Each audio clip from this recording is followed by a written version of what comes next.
The Supreme Court of India has warned West Bengal's Director General of Police over reported violence and political interference during the SIR process. The court said that if the DGP failed to act against objectionable remarks by political leaders, strict action could follow. The bench directed the DGP to submit a report in the next hearing. It said the officer must explain what steps had been taken on complaints received. The matter is scheduled to be heard again next month.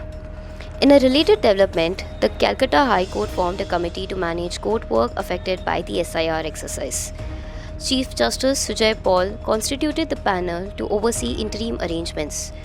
Urgent cases will be shifted to alternative courts as several judicial officers have been assigned to SIR-related duties. On February 20th, the Supreme Court had issued what it described as an extraordinary direction.